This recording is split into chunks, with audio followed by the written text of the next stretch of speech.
What is going on, everybody? Hope everybody's doing well. Everybody's having a good Sunday afternoon. I know I am. It's been it's been a nice day. Seriously, it's been a very nice day. Normal routine for me, but getting back here, getting things going, getting the live stream going, getting my cameras, all my glasses turned off because they don't need to be on right now. Just good Sunday in general. So, we're here getting things going because this is a brand new segment of the show. I've decided to do a Sunday deal and get things going on Sundays. And, figure if we're going to do this 7 days a week, might as well get something in. Might as well take Sunday and talk about faith-based stuff. I know I've gotten enough emails about it and, people asking basic questions of what's going on and what they can do and how they can better their lives and their faith in general and make that better for themselves. So, why not, right? Why not go that route and make it where people can discuss things and talk about things that they need to talk about, get things off their chest. Yo, what's going on? And, just normal Sunday type stuff that most people are afraid to talk about. But I have no problem talking about it. So there's that. Just trying to get everything rolling, trying to get this whole new thing going, and I got some good emails. It's kind of interesting, but on how things go. But it's funny. People it seems like a lot of people get lost when it comes to navigating the whole dynamic of faith and religion and things. And I can discuss most anything about it. I can tell you about a lot of other religions. I can talk about my religion. I can talk about faith in general. I have no problem doing that. I think that a lot of people they get so confused when it comes to doing these things because a lot of times there's a lot of misconceptions when it comes to faith.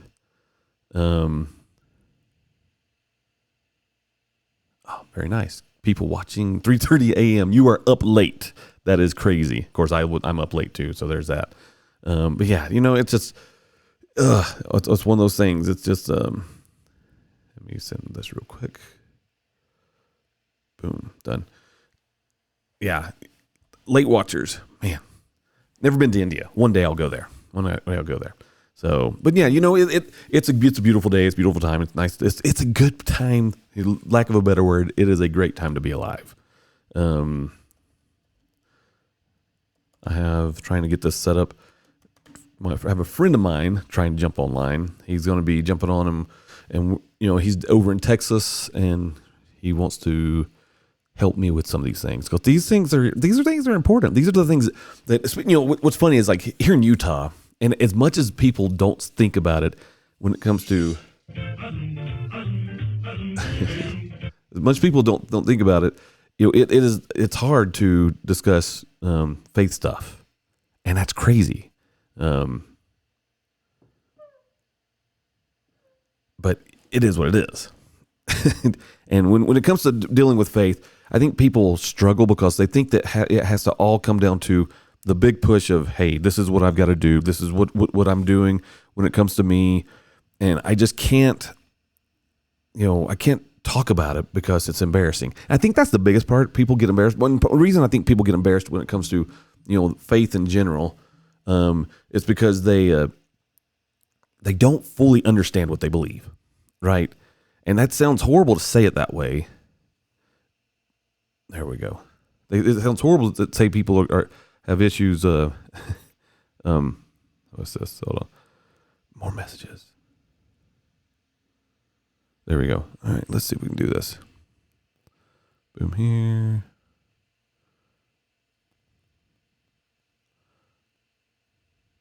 Let's see if we can add somebody. There we go. Let's see if this works. Buddy of mine's trying to figure out his stuff and get it all flowing just right so he can, because he's going to be doing the same stuff too. There we go. Can you hear me, my friend? I can hear you. I can hear you. Okay. I was just getting things rolling, talking about what this episode is all about and why I'm doing Sunday ones now. So, let me go find my grouping of emails. Here we go. I've got too many projects going on my computer at one time. I need to slow down. I'll have to tell you about this new project that I'm working on that was proposed to me to do. Ooh, you're buffering.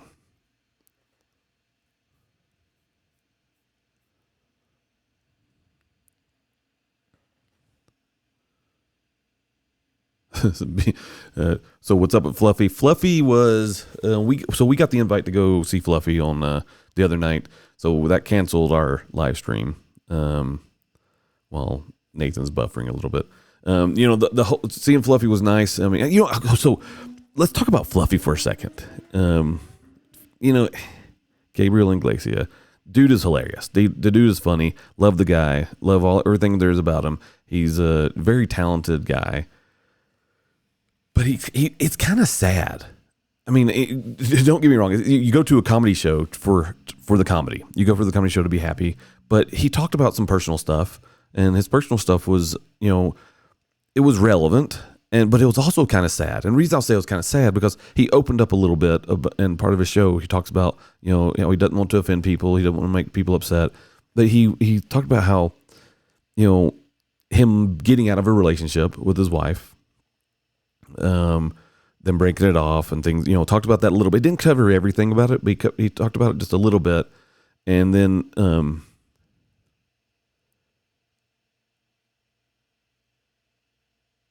on, let's see.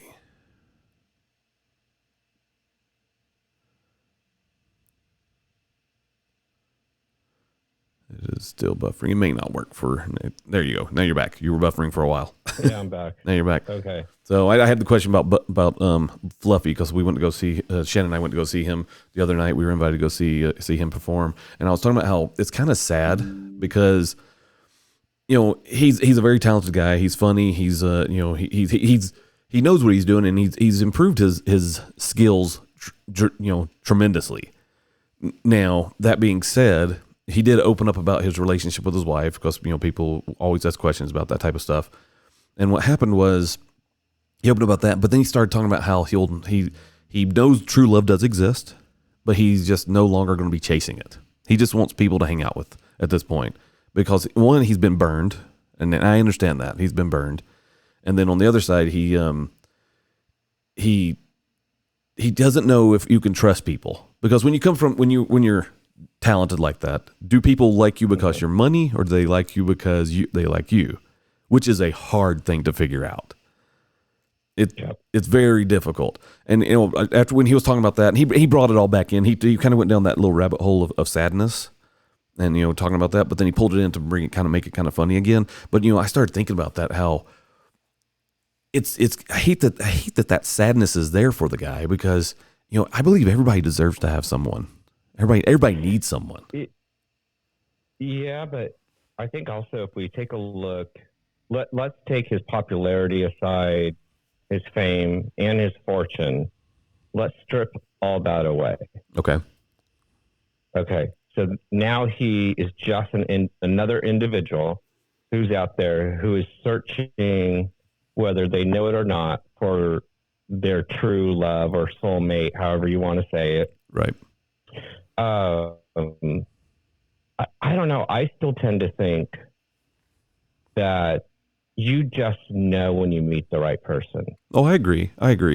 But he's to the point where he's like, he doesn't want to go and look for the person anymore. He just wants to have like people to hang out with. No, you don't. I don't think you should look. So, I honestly think you shouldn't look because then you're not going to be as open in a couple different ways. Your mind's not going to be open when you actually see the person that you have without even talking to them, you have a connection. Well, essentially, you're saying the same thing that like one of the leaders of my church has said.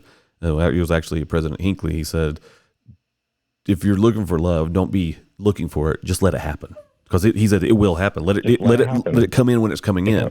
And I think that's where he was talking about. He's like, I've just given up on it. He's just totally given up on it, which to me is kind of sad because I can tell you, Shannon and I, we've been married for 23 years. Given up. Yeah, it's sad that he's given up. However, I think every negative situation has an opportunity. No, I agree. And I think this is ushering him into a area of his life where he's no longer looking for the one, now the one will just come into his life. I think you're right. Because because you're occupied. When you're occupied, if you're, let's say you have multiple, partners, Mm-hmm. While you're not really looking, your mind is not where it needs to be at. Well, your focus is on something totally different than it really should be. Yeah. You're focusing on the more of the, I'd say, the lustful attraction of life and of a relationship versus looking for versus letting the natural, as you're saying, the natural, conformity of it just falling into the right place. So then you can find that when I say you find that person just finds you and it works out. I mean, which honestly, this comes back down to kind of the topics for what I'm doing on every Sunday now is going to be, it's all faith based. And that's the reality. I mean, you got to have faith that in your Heavenly Father that that things will go in that direction. You have to just focus on that side of it all. Well, I think you have to focus. I think we have to take even another step back. Okay. From where he's at currently, or where really anybody in that type of situation is at, where they've been burned too many times. Their ego has taken a hit. I think there's a lot of different variables. So if you take it one step back, what are we setting the foundation as? Right. To go look, have you taken care of stuff that you need to take care of as an individual? Because now's the time to do it. Yeah. Because then when the right one comes in, your mind frame is where it needs to be at. Well, I mean, to be in a committed relationship. You essentially have prepared yourself to be the person that you should be for the person that for the person that's coming into your life. You are the person that they deserve versus the person that they would have to rebuild, because no one wants to rebuild anybody. Exactly. And there is always that element in any relationship of not rebuilding, but building that person to something that they should be and they can be, because that's what you do. My wife builds me up and pushes me, and I do the same thing for her, because my strengths are her weaknesses and her weaknesses are my, her strengths are my weaknesses, and it just goes back and forth. And so I think that's the point of it all. It's like, I think that's the simple, how to say it simply, just that you just have to, as you said, let it happen naturally, and it works out. Mm-hmm. So because I wasn't thinking of getting remarried. I know you know that you dabbled in it a little bit, and you're like, "This is dumb. I don't want to do this." And this is dumb. I don't want to do it. And so I just was like, "Okay, I'm just going to wait for the right one to come into my life." Right. And the right one came in from left field. Little did we know that we grew up, an hour away from each other. We saw each other at events. But little did I know. Yeah. It's like, and it took a mutual friend putting us together. And so, she wasn't really looking. I wasn't really looking. Yeah. And the rest is history. Right. Yeah. Yeah. Yeah. It's to me, it's amazing to see, I'd say without sugarcoating it, because I know everybody wants to sugarcoat it, but how God's plan just tends to roll out like it should. Simple as that. I mean, we think we're in control of everything. Well, that's just straight up BS. I mean, it doesn't work. Well, I think we have some control over some very limited things. Well, I mean, we do have to put in effort. It comes down to, but really, we have to control ourselves. Yeah. And so self-control and self-respect really come into play even before you find that individual that you're going to have a very serious relationship with. I'm not saying, look, it may not end up in marriage. It may not last, 20 or 30 years. However, most of the time when it's the right one, it does. Well, I mean, and essentially what you're saying is even previous relationships are not necessarily bad, even though some of them may end bad. But what it does, it gives you, it's a testing ground and a proving ground to make you that better person that you should be. I mean, I'm not one to say I believe almost any relationship can be saved, no matter what. But it takes two people, and it takes effort from two sides. And if it's only coming in one-sided, it'll never work. And so I think so. If a marriage ends in a divorce, and it can be tragic. But it doesn't have to be. It can be. You can look at it as, this was my learning spot, and now it's time for me to improve and be better. and then go and take what you've learned. Kind of like I told Paris. I mean, with when she was a teenager and before she was married, she was like, she had this boyfriend and then they broke up and she was devastated. And I'm like, listen, I said, well, don't I remember. We took a walk around the grounds and temple grounds and walked around, and it was just like, listen, what you guys had was cool. It was great. But in reality, if you can step back and who cares about the bad stuff? Who cares about how the breakup happened? Take the good moments and say, okay, those were great. And then take the moments that were not great and say, hey, we can improve this and make this better, because he was not the right person. I mean, and the thing is, if they didn't appreciate you and if they don't appreciate you enough to know and see what your worth is, then why would you want to be with them? And then try to force it. Why would you want to force that? Because then they won't be happy and you won't be happy, because you're forcing something that just doesn't need to be there. So I don't know. Relationships are cool, but they're also frustrating and hard. And I mean, I think anything in life has an element of hardness to it. There's always that one part. You put together furniture. There's always that one part that doesn't fit right. Yeah. And then you figure out, I should have looked at the instructions. Right. But there's always that one piece. I think life is just that way. And having a grounding in faith, I think, is very important to really lead and guide your life. No, I agree. And that's that kind of brings us into my first email that I got. I mean, actually, I know this. So this email came in as a text message, because I have that Google number that I have people that can text me to. So this was something that someone really wanted to be talked about. So they sent it to me twice. And I have a really good idea. Actually, I do know who this person is. And the fact that they reached out to me because they've seen what I'm doing now, and they're going, hey, I wanted his opinion, and which I think is kind of cool. And so I'm going to throw it at you as well, because this is right up back. Okay. I'd say both of our alley. So he says, hey, Devin, I'm struggling with my faith. I have tried reading the word, listening to worship music, going to church, etc., with no success. I feel like nothing I am. With no success. I feel nothing. Okay. Wow. Let's run on sentences. Got it. Let me try this again. Hey, Devin, I'm struggling with my faith. I've tried reading the word, listening to worship music, going to church, etc., with no success. I feel nothing. Am I just going through a season? Mm-hmm. So when it comes to, I have my opinion when it comes to this. When it comes to going through, progressing in faith, whether it's whether people want to deep dive into religion or whatever, the reality is this: I think you have to put in the effort. One, you just need to do the motions first. If you don't do the motions, you're not going to grow at all. You got to, and even if you just sit down and say, okay, I'm just going to pray just because I know I have to pray.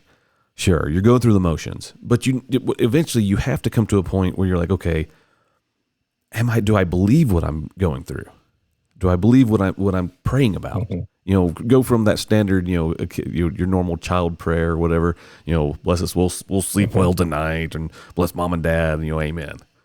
Yeah, that's good, because that's teaching you, right? That's the markers of growth, right?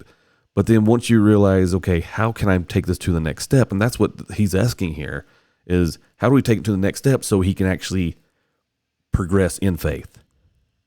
Mm-hmm. Sure, reading is good. You should be doing that. You should be praying. Yep. That's all the standard answers, if you will: read, pray, go to church, listen to music. But are you really living it? And I say that in a truthful way, in a straightforward way. But are you really living it? Are you just going through the motions? Because going through the motions is good, because it creates those, I'd say, those faith-based habits. Because we need those faith-based habits. But are you actually living it? And when I say that, are you going to, are you like, well, take for instance, my church. This was me, I would ask my question of, am I actually living it? Does that mean I'm drinking? Am I drinking alcohol? Am I smoking? the things that I know I shouldn't be doing based off of what we've been taught. I would say that's not living it. We have to live it. But then we also, I think a lot of times for people like this, they also go in and they start asking the question of, well, I need proofs. Show me the proofs. How often is it that you find that when people, they want to say, well, does God real? Well, the only way I'll know is if he proves it to me. I mean, what would you do? Will. He will, but you have to be willing to see it. You have to be open to see it. And let's take a step back on this question. Okay. So you have an individual, they're going through the motions. They're fulfilling the traditional items. They're doing the basics. They're doing the basics. Okay, so let's look at that. And then we'll look at another angle. Okay. But in churches, and I heard this recently at a church locally, and I really liked it. And the premise is this: are you a fan or are you a follower? So there are two different things. Big difference. You could be a fan of whatever church you go to because you like the speaker or you like the music, or I'm just doing it because it's family tradition. It's basically how I look at a lot of the obligation. The Utah members of my church. They go because it's just something to do. Yeah, but how is that a blessing? Well, how is that blessing? Well, no, because it's really not, because the person is already feeling like, hey, I'm just going through the motions. So one of the things I suggest is, well, they're essentially doing what's inspected. Because that's, it's like the difference between, what's doing what's inspected and doing what's expected. And I think what they're doing, they're doing what everybody's seeing. Well, he is showing up to church, so that means he must be doing the right things. But if you do what's expected, I think that comes down to God's side of God's. What does God expect us to do? As you said, are we a fan or are we a follower? I mean, it's the same thing. Are we a fan or are we a follower? And I do think, a lot of churches, they have fans. Mm-hmm. I mean, some of these mega churches in Texas are insane. Oh my gosh, that's just a fandom. It is, because and here's the true test: when something happens to the leader, what happens to the church? That's right. Because if it's a church, they will stay together because it's all about the church and following Christ. Correct. And every time there's a scandal, there's, whether it's financial or other scandals that we've heard about lately, I always watch what happens to the church. There are churches that rise from the ashes like a phoenix, and then there's other churches that disintegrate away. Yep. And they're no more. Yeah. And so, but let's go back to this guy's question, because I think it's a very important question. No, and I believe he's completely sincere, because I know this guy. I really do. Yeah. And yeah, he's stuck, and I think this may be a season for him. We do go through seasons. So I think there's seasons. I'm a firm believer that there's seasons that we go through as believers, that it's just, you have to go through the motions. You have to push yourself. You have to fake it till you make it. Well, but I think there's things that could help in the meantime. Okay. If it is a season, let's just say in this scenario, it's a season. Okay, this is your time to get closer to God. Usually when there's a season like this, God's trying to tell you something, or God's trying to direct your life in a different way. You feel uneasy. Your pride and ego sometimes can be at all-time low because, faith. And really, what is the basis of faith?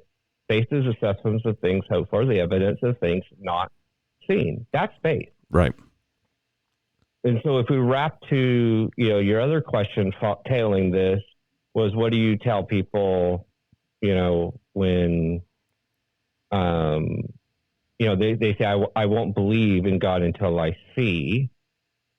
And the Bible clearly talks about these folks, and they're not bad folks. A lot of them are good folks. They just they want to see the evidence. Everybody wants evidence, but then I think that when it comes to finding the evidence of God, I think a lot of times we look at it at a wrong way. We look at it like, well, it's almost like it's almost as if they want him to appear to them and say, "See, I'm God." But if they want a physical, if he did that, it would never happen because they wouldn't be ready for that, and they'd be like, "Well, you're not God. You're just some whatever." I was high. Yeah, but okay. Now in our day and time, I was going to give you something historically. I mean, that could have been what Paul did. No, yeah, you're right. Or really Saul at that time. Well, but the thing is, to Damascus. Well, okay, but on the other side, internally, Saul was actually still he was trying to get it figured out. That's why he was even on that verge. He was, and so because he was trying to figure it out, he still had enough faith. He was open. That's the key because he was open. Yeah, and he obeyed. And yes. Here's the thing: most people, and this is the next step. You go from being a fan. Mm-hmm. Then you go to being kind of they're trying to figure it out. They're in their Saul moment of time. Now, hopefully they're not killing Christians. Okay, so hopefully they're not. Just for the reader or the listener's sake, just the fact that he was just on the edge, and you have people that are just on the edge. Well, a lot of people just live on the edge. Actually, I think most people, when it comes in terms to most religions, they always sit there on that edge because, and they're waiting for that teeter moment to push them one side or the other. And unfortunately, the side that typically for them to actually follow, in a sense, follow in faith, into the side towards God, it takes a little bit, I would say, a harder push to get them to there. Because the other side is so much easier to just say fall away because it's like, you know what, screw it all, I give up. This has been so hard, and you know what, it's more fun over here when they don't actually realize that it's not necessarily more fun. It's just that enticement of the illusion of fun, because real fun actually lasts eternal. It really is. Real fun lasts eternal. No, it is. But there's also a subsection of those people that go from church to church. And so you have all these different subsets of folks in the church world. Yeah. And there's lots of subsets. Well, I mean, here I am. But what does Christ expect? Yeah. But what does Christ expect? He wants us to be followers. Yeah. Just like calling the fishermen, just like calling the tax folks. If you love me, keep my commandments. Simple as that. If you love me, keep my commandments. And I'm LDS. You are not. You practically are. No. But I mean, no. All joking aside, I mean, the thing is, we both know that if we just follow our Savior, it solves the problems. I mean, no matter how hard your life is. Go ahead. But here's the thing: the people that then go in the next step, okay, they accept. Okay, they're no longer a fan. They want to be a follower. Here's the other cut off: is who will accept the discipline that it takes to be a follower of Christ. Okay, well, and that's kind of where Justin says, just nothing will ever push them.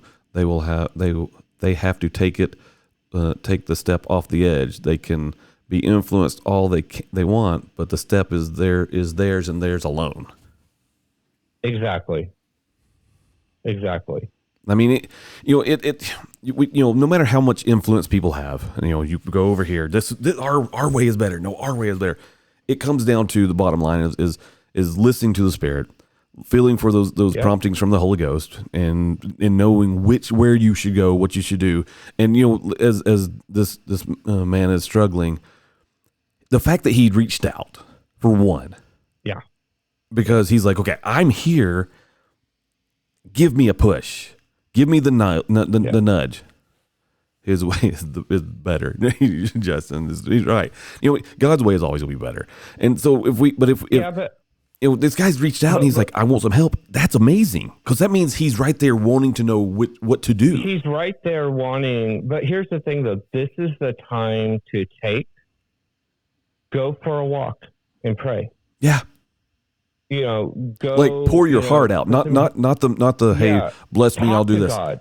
a discussion. Talk. Literally a discussion. Have a discussion. Yeah. I mean, have a discussion and be sensitive to the Holy Ghost of what Christ is trying to lead you to. Yeah, that's literally it. Just it being willing to, we have to be willing to be and open to what's going to prompt us to do. That's the only way. Yeah. We have to be willing to listen and say, okay, here's what I am. This is what's going on in my life. I mean, the thing is, he knows what's going on in your life, but he wants you to tell him. Yeah. You know, so Steve from Blue's Clues. You remember Steve? I don't know if you. So he was like his social media has been blowing up a lot lately, and I liken this into what he's saying. Steve, he got on like a few weeks ago, and he made a video, and he had he put on his Blue's Clues type shirt. And he's got his glasses. Right. Of course, he's a bald guy like me now, and things like that. Yeah. And he's like, I just want. He's looking at the camera. He says, "Hey, it's been a while. How you guys doing?" And he waited, just like Blue's Clues, waiting for the reply. Right. People are needing that. And honestly, that's God. God, not saying Steve is God, but that's, likened unto God. Yeah, but God uses vessels. Well, that's the whole point. God uses people. He's using Steve because people are so, trodden down these days. They're beat up because of, the world or the situations that we put ourselves in. They get beat up by all that. And so when he goes in and he did that, I mean, his whole thing blew up. And it was, honestly, I look at that, I'm like, you know what? The man is amazing. And then for me to liken this to God, God's doing the same thing. He's like, hey, we haven't talked in a while. What's going on? He knows what's going on. He knows our lives have been hard. He knows that there's political issues right and left. He knows that, finances are hard. He knows our relationships can go to crap. He knows all of this stuff. But all he's doing is he just wants to sit there and listen. And then God comes in with those slight little promptings, say, and in many cases may come out in tears, may come out in as total inspiration of what you need to do, but you'll get inspired on what needs to be done and how you can go. And that's what I'm thinking he needs to do here. He's on that edge. He just needs, like you said, he needs to just have that conversation with our Heavenly Father and say, here I am. And let's look at it this way. Yeah. Let's look at it this way, though. Christ knocks at the door. He doesn't blow the door down. No. He doesn't enter in like a SWAT team, with all his angels and tactical gear. Doesn't do that. He just knocks. And what do you have to do when someone knocks? Well, nowadays we ignore it, right? We text, are you at the door? I mean, well, we ignore it nowadays because we look at the ring. Yeah. Okay, let's change it to the ring. But the thing is, we got to open up the door. Knocking, that's where you're going. God comes by. But no, I'm not even going there. Okay. Not only do you have to open the door, but you have to talk to somebody. Okay, yeah. You have to talk to them. Okay, so you just hit it. You're standing at your door. They're stepping out of a threshold. They're standing on the opposite side. God is standing on the opposite side of the threshold. You have to open the door and communicate. Yeah. Which, okay, so something, and talk to him. Something just, when I went like a mind-blowing thing, that if you look at the generations that are struggling the most when it comes to any type of faith, just faith in general, it's because the communication side of it all is gone to the crapper. I mean, all our lives is grab the phone, let's text it out, and then we're done. And because then there is no actual talking. You remember that you're of the age where you should remember this. Because I am of the age to remember this. I didn't have a TV growing up, so okay, so you may not know. Harrison Ford movie called Mosquito Coast. No, I don't know that one. Honestly, it's a good movie. They did a remake of it, made a series out of it. But so there was a preacher on Mosquito Coast, and it was like the only TV channel that they could watch. And they're watching this TV. I can't remember. I'm trying to remember the whole situation. But essentially, the preacher on the TV, he reaches over and he grabs the phone. He goes, "All you got to do is grab that phone and speak to God. Pick it up and talk." I mean, but as corny as that scene was in the show, that was the reality. That's reality. We need to talk. I mean, when we verbalize things, okay. So I was talking to a guy, and I had somebody get mad at me over this, but whatever. I was talking to a guy, and he did not believe in God. Okay, that's fine. You don't have to believe in God. Doesn't change the fact that he is real, but that's fine. And he said, and what he believed was throwing it out into the universe. So he would actually go and he'd have his vision board. So he'd write things on the vision board. And I told him, I said, what you're doing actually is biblical. He's like, no, it's not. I said, absolutely is. And I referenced everything to it. I said, writing things down is like me writing in my journal.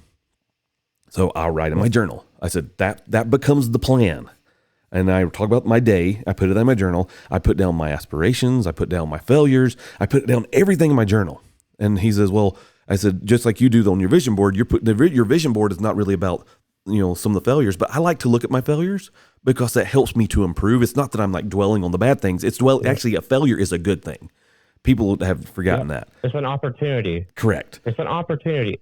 And so I write in my journal, I write it down. I said, that's my vision board. I said, and then he says, well, I said, he goes, okay, I can kind of maybe see that. I said, now when you throw it out to the universe, explain that to me. He says, well, I verbally speak it in the air to the universe. I said, so what you're doing is praying. He says, no, I'm not. Yeah. I said, yes, you are. I said, who's on the receiving end of the universe? I don't know. I said, who do you think? I said, you're going to get blessed. I said, and because you wrote it down. I said, if you look up Habakkuk 2, it literally says you write it down, you make it. I mean, I'm making it easier here. Yeah. I'm paraphrasing. Write it down, make it plain, and then do it. And then you speak it, which is speaking it to God. It will come to pass. It into existence, which takes faith.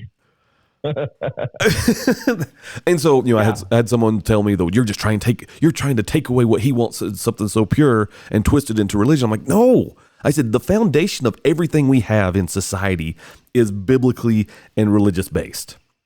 You don't want to acknowledge it, but it's true. Now, you may not, I'm not telling you have to believe in God. I'm not doing that because that will come in its own season, whatever. I'm not going to push it. I'm just going to let you know stuff will happen eventually. And if it never does, you're eventually going to meet him anyway. So whatever, that's how that works. So that's essentially what this man needs to do. He needs to write in a journal. He needs to go through the actions. He go through the motions. He's already there. Keep doing it, but he needs to verbalize it, and he needs to not be a fan, as you said. Don't be that fan. But he needs to verbalize it and then listen, and then have the discipline to do what he's being prompted to do. Yeah. Yeah. And that's not always simple. And I think we should acknowledge that. It's not always simple because we all want the easiest path of no resistance. Well, that's human nature. You're right. We want the easiest way. Yeah. Yeah. So we want the easiest way. That way is not always the easiest. A lot of people want to say, accept Christ and your life is just going to be rainbows and, gold at the end and, unicorns going through, your house. Well, it's different out here than where you live. Well, here's actually hard too. I think both, obviously, I grew up in the Church of Jesus Christ of Latter-day Saints, but I'm not from Utah. And there is a difference. There's a huge difference. The religion and the belief system is all the same. The difference is Utah. I always compare Utah members of the church, and this is an overgenerality. I know they're not all like this, so all my haters are going to jump on and send me emails about this. Don't even start. The reality is a lot of people here are similar to what I would call the Baptists of the back South. They just go on Sunday because it's what's expected. It's it's what's inspected actually, because everybody sees, oh, you weren't at church, you're a bad person, and so they do what's inspected, and so versus do what's expected, and so they do that, and it's just for fakes. Then the rest of the week they do whatever the heck they want to do, and so it's a different beast. But and I think that's kind of the culture side of it all, because a lot of people across all religious backgrounds. A lot of people don't really understand what they believe. They just know they need to believe. They know that they need to believe, and a lot of times you'll see this in families that are multi-generational in a certain church or a certain group of churches, where it's expected, no matter where you're at in life, whether you're a child or you've moved out of the home, there's always that expectation you're going to be in church on Sunday, whether you like it or not. Yeah. And then that's really where it gets really easy. Just go through the motions. I'm just getting through this. I'm going to go out and do whatever I want anyways. No big deal. Right. But you're a fan. Yeah, you're a fan. You're a fan versus a follower. Yeah. And that's really where it becomes a personal decision. Do you really want to be a follower?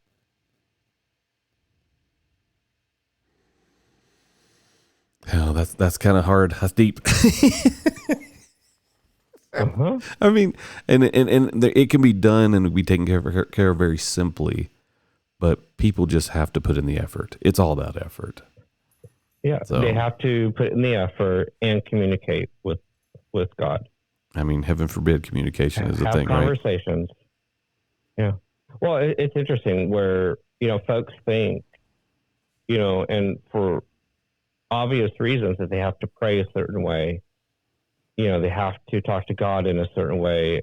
I know folks that do all the fancy prayers and they're very explosive in their voice. And then I do know folks that all they do is just chat with God. Yeah.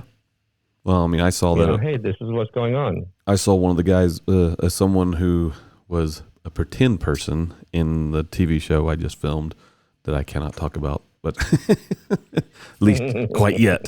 And he built his persona based off of a lie because he knew religion could pull people in and he could manipulate people, which he did that. And it was for the wrong reason, but he did it because he wanted personal gain within the show. So, but that's so he's a fan. I don't even believe he's a fan. So, he was pretending to be a fan. Well, hold on though. But a fan, you have different levels of fans too. Okay. But most fans, when the team is winning, they're all there.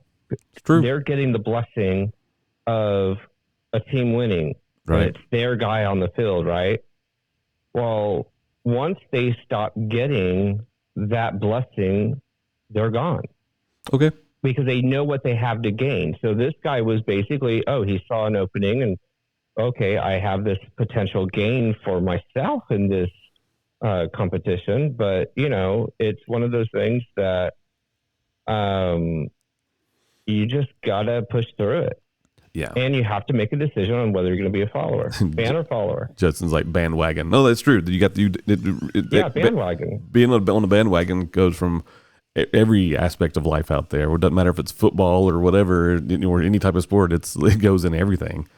So yeah, it goes in everything. Yeah, the most famous restaurant, 10 years ago is no longer the main restaurant to be seen. Yeah. So, and that happens in churches. So I do want to say this. This happens in churches. I've seen this in the city, and I've now seen this in the country where I live with the gas station and the post office. People tend to want to go to the church where the community leaders are going. Yeah. Yeah. So then once that person no longer is the mayor or commissioner or county judge, they flip to wherever the new one is. Yeah. Yeah. Well, people, so, they're looking for gain. Well, they're looking for game, and they're looking for inclusive. They want to be included, and they feel like if they're around, that's kind of like you. I don't get starstruck when it comes to celebrities, but I can see how people do, and and it's like I always wondered, like, people who are well to do or well known. Well, it's kind of like, okay, I was asked once, do I really think Mr. Beast is genuine of who he is, or do I think he's kind of a jerk? And some people are like, well, think he's kind of a jerk. And I said, well, hold on, is he or is he not? Is irrelevant. I said, I think that we give people a bad name because of our selfish wants. We want them to be something for us and us only. I said, but what happens is when you're, and goes even talking about, like, even Fluffy, how he's kind of jaded at this point. It's like, do people love me for my money, or do they love me for with my humor, or do they love me who I am? I think that's what, comes like to Jimmy Donaldson. The people who think he's a jerk, I think in those people, it didn't work out for them because they were going into trying to get a relationship with him for the wrong means. Sure, he gives a crap ton of money away. Sure, he helps people out. He does a lot of philanthropy and things like that. You wanted something from him.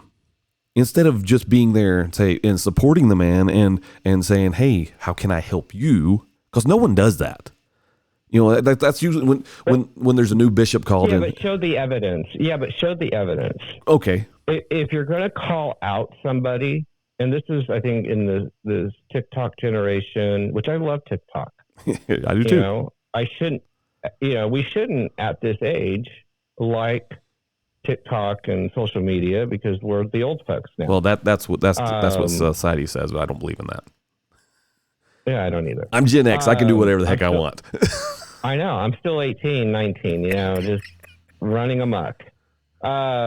Just with a little bit more cash and much more wisdom. Yeah, right. And I think, but it comes back to really having that wisdom, but you have to have a good baseline of that wisdom. What creates your moral compass? Okay. What creates it? Right. And I think that's where, if we don't have a firm foundation of what we truly believe, and really, here I can take it one step further from a psychology perspective. Who are they as an individual? Yeah. So, but wrapping this back around, then okay, show me the evidence.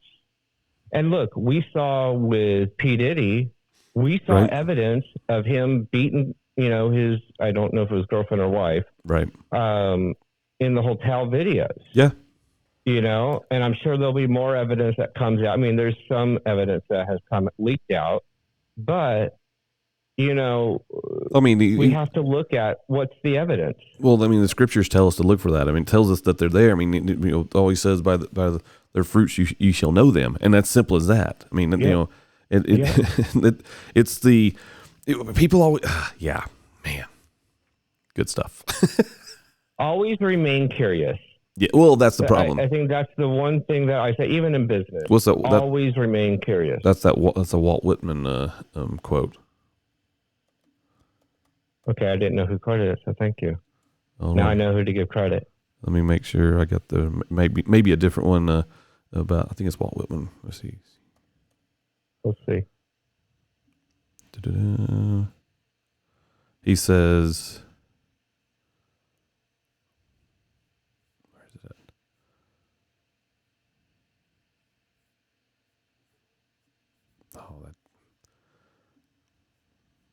I want to find the full quote. Essentially, the quote comes across says, "Be curious, not judgmental," is what Walt Whitman says. Oh, okay. Okay. There's actually more to it than that. It's kind of like people say money is the root of all evil. No, that's quoting it completely wrong. Yeah, it is. Yeah, but essentially, be curious, not judgmental. That's the reality. So we need to be curious, and yeah. Actually, I think that. And also, what is your personal experience? Did you experience him being a jerk, or did someone else? Let's just call it someone else on his team calls him a jerk. Okay, we don't know what happens behind the scenes. Correct. But again, if you're going to make an accusation, I think in this day and time, you need to be able to show the proof. Right. I agree. All right, let's get to another one of these things real quick. Yeah. Says, "Hey, Devin, I'm part of a religious community where getting married and starting a family early is the norm. But right now, I'm like, with this Utah? Sorry. I'm really focused on building my career, and I don't feel ready to settle down. I'm getting a lot of pressure from my community and family to follow the traditional path, but I don't want to give up on my ambitions just to fit in. How do I deal with the pressures without feeling like I'm turning my back on my faith and community?" Well, I don't think you're turning your back on your faith and community.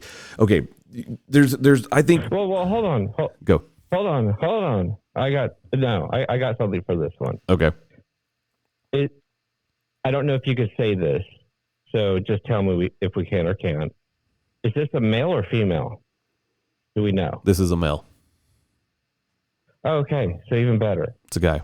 So, okay, number one, did he pray about it? Communicate. Correct. Yeah. One. I mean, you're going down the checklist.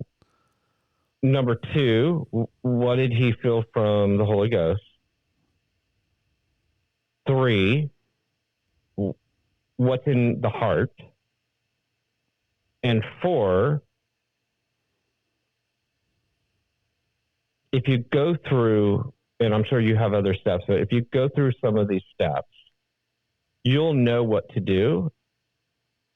Number one, okay, is it going to let's just play the scenario out. My initial feedback would be, if you don't feel you're ready to settle down, then you need to continue plotting out your life. Well, if it's going through education. Right. You know, and he wants to focus on his career, and he's not like he's turning his back on his faith. He's just turning, the community that he lives in is there's a lot of pressure to settle down immediately. Tradition. And that's a tradition. And I'm a believer, it's okay to break traditions. I mean, because traditions are not necessarily, there's some traditions that are just traditions. Like, we have a family tradition. We always get a life tree every year for Christmas. We always do those things that help, that type of those. Jammies. Yeah, and pajamas. Yeah. That's just tradition. And those really don't mean much. It's just more personal things. But like, if it's traditional in your community to get married young and you're not feeling it, that's not a bad thing. You're listening to the right thing. No. Because again, you don't want to rush into something that could have the potential to backfire and fall apart. And I guarantee his community, if it's I'm thinking about just here in like even Utah, to get married quickly and young, and then all of a sudden they're like, well, we didn't work out, so we're just going to get divorced. Well, why would you even want to go down that step? Yeah. That seems insane to me. Yeah. It's insane. You're setting yourself, this is how you really feel and you've prayed about it, there is nothing wrong with breaking the actual tradition. Well, that's because it is a community tradition. And look, are you going to get some grief for it? Yeah, but you know what? You know what you want to accomplish. Go accomplish it. Well, I mean, I like this unto like when you growing up in the South, you're supposed to be a Democrat. You're supposed to vote because it's always been Democrat vote for years and years and years. That I know people that growing up that if you voted anything outside of being a Democrat, the family shunned you. You were pushed away. And that's a vain tradition, because if you look at the basics of if you look at the actual baseline of where, say, I'm dipping my toe into politics a little bit right now, but it's following the same lines. But if you look at the basics of how that was all started, it was for the freedoms and for doing the right thing. Yeah. Where it's totally it was a changed. Party back then. Correct, it was. Yeah. And so again, it's like that tradition can be broken, because sometimes it's getting married young can work. I get it. It's not a problem. But I got married young. Okay. So I've been through this. How old were you when you got married first time? I was 21. Okay, you were younger than me. I was 23.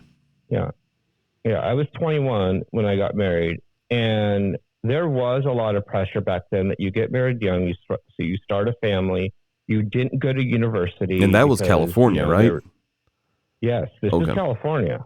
Okay, and because universities were too secular, so you went to Bible schools that then were not accredited. Now they are, but they weren't even accredited. And you go either be a missionary somewhere, work in music department somewhere, became a preacher or an evangelist. Okay. That was the whole goal. And then you basically, this is an easier way to keep people kind of in the group where they're not going to go away and maybe learn, other ways of thinking. Right. I'm not saying all the other ways of thinking are great and perfect. No, but that comes down to individual judgment. Correct. That person has to decide who are they And what are they really going to believe? Right.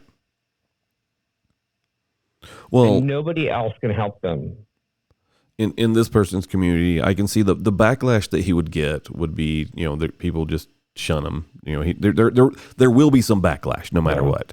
There will be. But that comes down to he's got to be strong and say, you know what?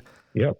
As you went down the list that you went through, if he's done those things, it doesn't matter what they say. I mean, I think we put a lot of we put too much. We make what people think too important in our lives. If we've done the right things, we've taken it to God and we've talked about it, then that's all that matters. I mean, you can disappoint your parents. You don't want to. Yes.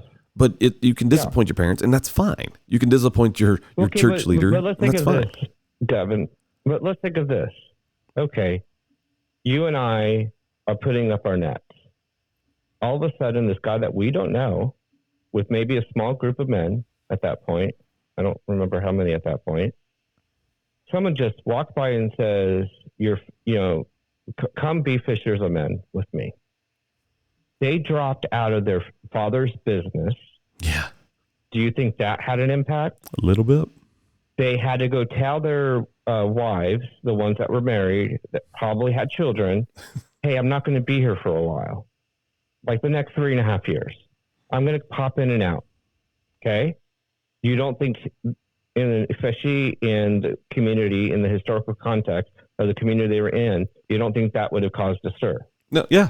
It would have. Oh, big stir. So this is an old age issue. And I've said this about other emails I've read. I mean, Justin says, ask them to look at the fruits of his labors. I mean, and he's right. If the people are going to judge him, if they look at what he's doing, it will do things. But I mean, if you look at in general, we overthink everything. Yeah, everything, and that's just human nature. And if we can just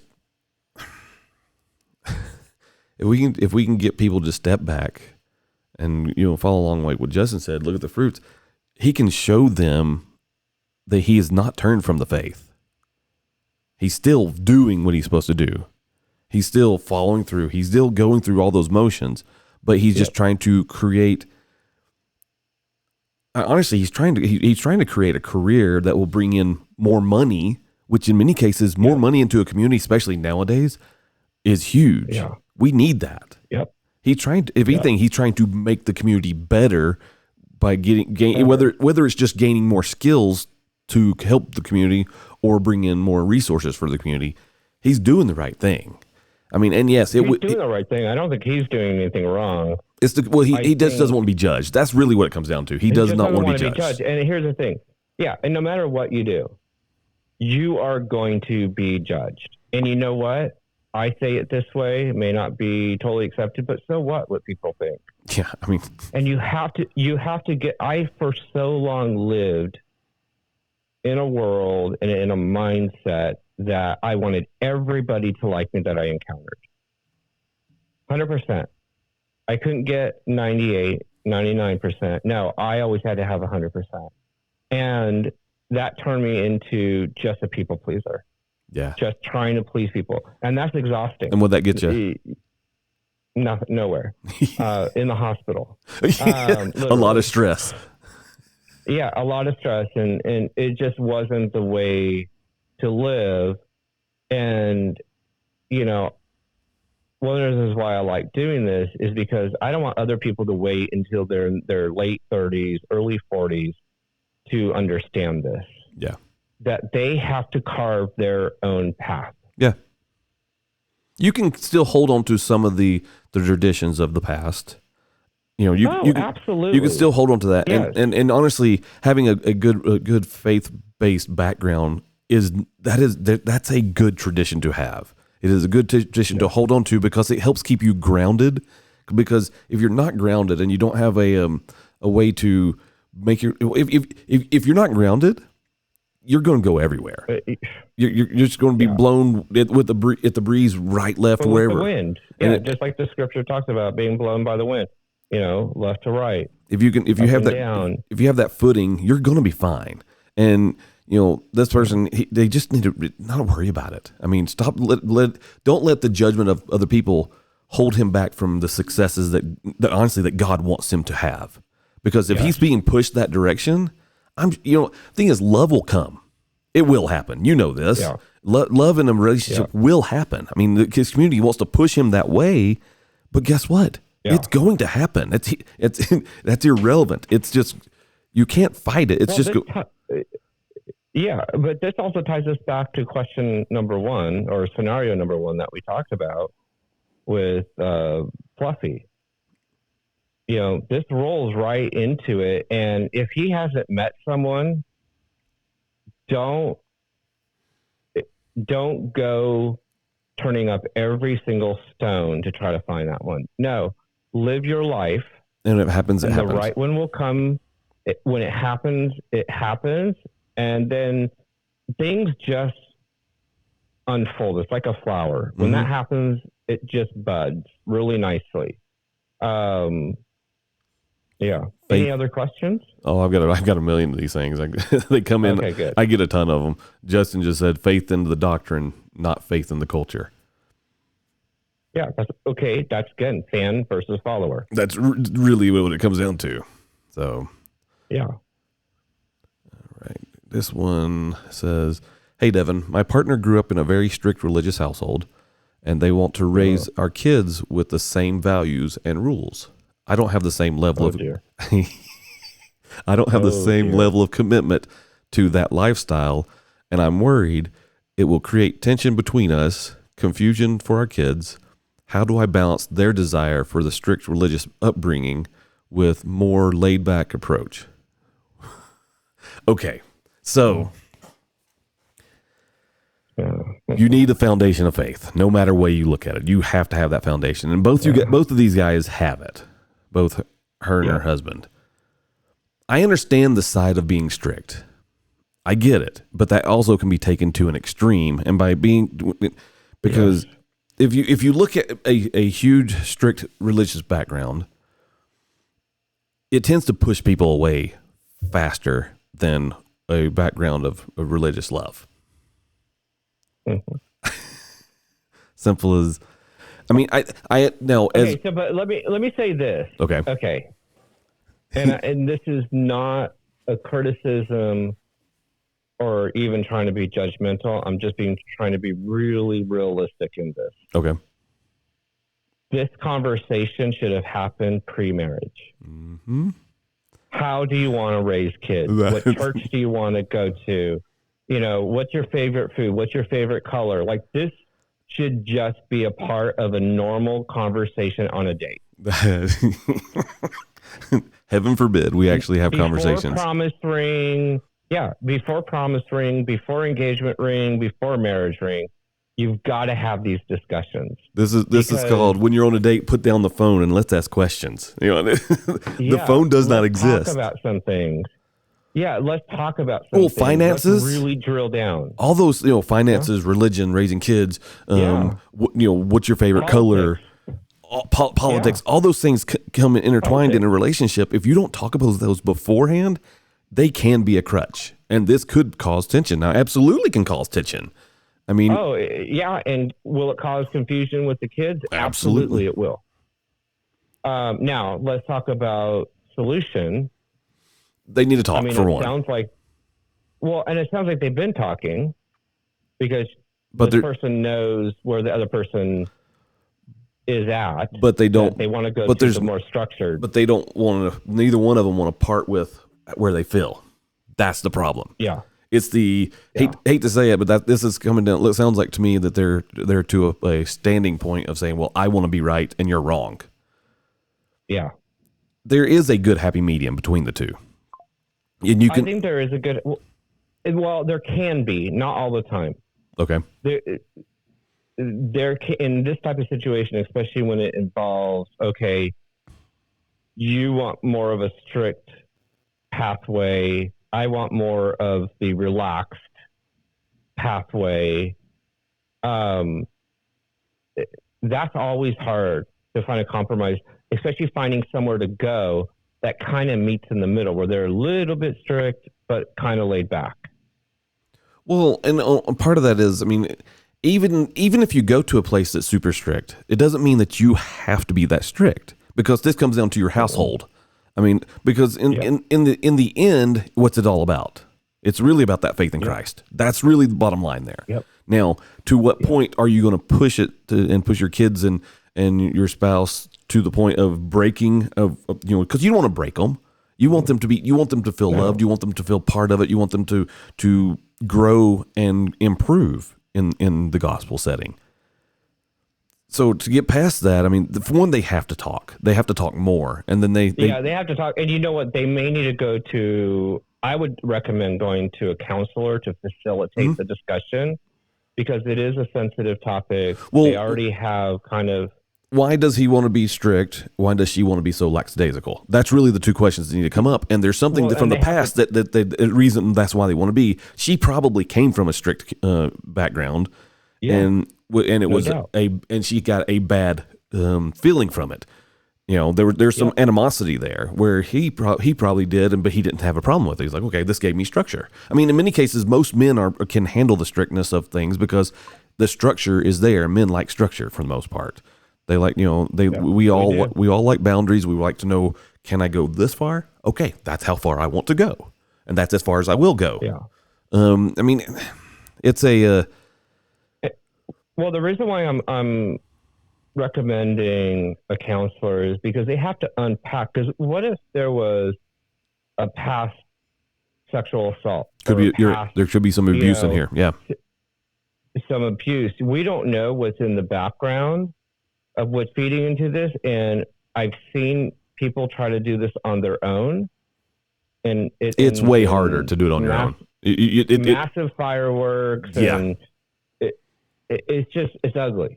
Yeah. But if they go with a counselor, the counselor will be able to break everything down. Okay, what did you like about the strictness of where you want to go? Because then that starts even unpacking that person of what is their real reason? What is their motive? Is it to please the community? Correct. Yeah. I was about to go there. We're back to that. Yeah. Is it, are they wanting? Well, they're trying to please the social norms. Well, my parents have always been this way, and I want to make sure my parents are happy with what I do. Well, guess what? When you got married, you became a family on your own. And see, this is the biggest misconception when it comes to, especially I see it here in Utah. People think that when I get married, when my daughter got married, my son-in-law became part of my family. But there's a separation, big separation. They became their own family. My daughter became part of his family, but yet they became their own family. They create their own traditions. If they want to carry some of our traditions over to them, cool. If they want to carry some of his family's traditions onto them, cool. I would love for my kids to all my kids to be here at Christmas time. I do. I want them to be here. There'll be presents. But on the other side, they created their own family. They are their own family. They can do whatever they want, however they feel it. And so I think, especially if his being from the stern it wants to be because he wants to prove something to his parents. Well, why are you trying to prove it? You don't have to do that. Well, that goes back to the motive. What is the true motive of wanting to go there? Right. And is it really that important that you're holding as important? To you, it might be important. To the individual, it might be important. Okay, but what is the real value of that? Are you going to possibly wreck your own family? Are you willing to wreck your own family over this one thing? Yeah. What's more important to you? Well, that I saw this thing on Threads. I go on Threads a lot, and I'll comment on people's questions. They always post questions on there like crazy. And as I saw this thing, is like, what do you put first? And it showed mom, wife, kids. It only gave you 3 choices. What goes first? So I commented, and I added a 4th. And of course, I put God, wife, kids, mom. And I had people, you should see some of the hate I got for that. Oh, yeah, you're going to get a lot of hate. And they're like, someone's like, well, why would you put your mom last? I said, because one, as long as I'm following God, then God knows I should protect my wife, and if I protect my wife will protect me, and then we together can protect our kids, and then in the end, I go protect my mom. They're like, but your mom she gave birth to you. Okay, she did, but knowing my mom, she would tell me if I didn't take care of my family first, if this house was on fire, she would want me to make sure my wife is good, and then my wife could help get the kids, and then she'd want me to get her. Yeah. My mom, if she was still alive, she would to the point and say, if I died and knowing that you saved everyone else, it would be perfectly fine. Because that's I loved my mom, but when it comes to relationships, you have to put your family first behind God. God tells us, inspires us, knows what we need, tells us what we can do as long as we're close to Him. Wife, kids. If you look at and I love this analogy, but if you look at the pride of lions, do you know how they work? You know how a pride of lions works. So essentially, you got the lion. Yeah. He's the big man on campus, and then you have the lionesses. You know who stays home with the kids? Who protects the kids? The lion. It's not the lionesses. The lionesses, they're out doing the work and getting all the food. Yeah. They're going. That's right. They're getting the food. They go get the food. He stays there in the pride to protect essentially protects all the kids. And he's babysitting, if you will, but he's doing his job. Now, when the lionesses come back, he will go out and do his thing too to protect his territory. So it's a good family hold. Again, our society screws that up, and we think, well, this is the way we should be all the time. And we got to get past those stupid societal norms and say, what is the right thing? And I think that's where, especially when it comes to religion and the gospel, we screw it up because we want to make society happy versus doing the right thing and doing what makes God happy. I mean, I've had someone tell me, well, don't you think that God if that's the case, that makes God a narcissist? No. If he requires you to praise him all the time, I'm like, okay, let me ask you this question. Do you like to be praised? Wait. But does he? Good. Yeah, of course I like to be praised. Well, but here's the other thing, though. Your brain, I could see That's, I think, where we're stuck. Yeah, that's where we're stuck. We're stuck in this dichotomy of we need to pray. That is the word that has been carried down into the generations, right? Mm-hmm. And there's structured prayer and there's unstructured prayer. Right. Again, it goes back to talking to God. That's it. That's all you're doing. You're holding a conversation. Well, that's it. If you look at the way the structure, so everybody's like, well, how do we know the right way to pray? Well, Christ gave us the example on how to pray. He taught us. Christ gave us example. And, they're like, well, but you're supposed to praise God. I'm like, if I'm doing the right thing, that is praising God. If I'm living a life where I'm respecting others, I'm not tearing people up, I'm doing that's praising God. Now, when it comes to that prayer, it's a conversation. Yeah. And when we have that conversation, it is praising God because we're talking to Him and we're counseling, we're asking, we're telling Him the plan. Yeah. Go ahead. I see you. Yeah. No, I think this is good. However, worship from a historical context was held in the temple, and inner court, outer court, all the good stuff, right? Right. So that's where praise and worship. Now, today, people go to their different churches to worship. Now, do I believe that you need to worship 24/7? No, God has angels that do that. They do a great job at it. Yeah, they got that covered. Christ wants relationship. Mm-hmm. You don't have a relationship just reciting prayers. However, God gave us a pattern of prayer in what He gave us to pray. Yep. That's a conversation because He's going through all the different elements in life. Right. That you probably will have at one time or another, or God forbid, all at once. But that's where it goes back to, he wants fellowship. Garden of Eden. Mm-hmm. What was it? He wanted fellowship with Adam and Eve. Yep. Guess what? They sinned. Who went looking for them? Exactly. He knew where they were. Not right. They were hiding because they saw their own nakedness. They were ashamed. They tried to cover it up. They were ashamed. They tried to cover it up with, leaves, and then that was when the first sacrifice occurred. Yeah. God's like, who told you were naked? Wait a second. Yeah. What's up with that?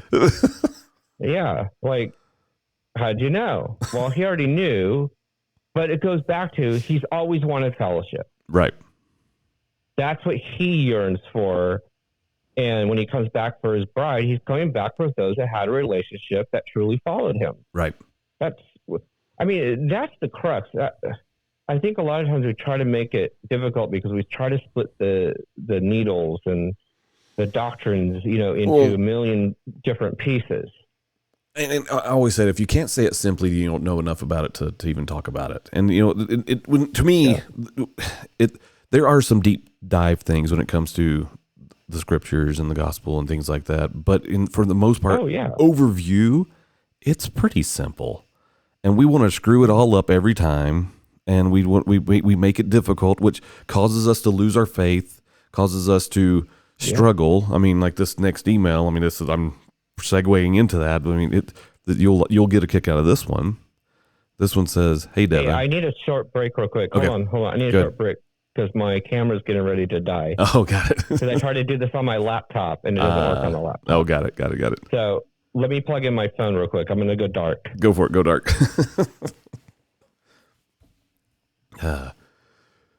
Anyway, I mean, it's all about if we can just learn to get past the little things that we overthink, if we can get past the basics of, get past all the confusing things, and we go deep dive, and instead of deep diving, we just take it as the basics of the top. Well, Justin just says, every time someone bowed before Christ, he lifted them up to stand next to him. As Nathan is saying, prayer, praise versus relationship praise. No, I agree. I totally agree with you. I mean, the thing is, it's the basics. If we can do the basics in our life, if we can follow through with those things, we're going to be fine.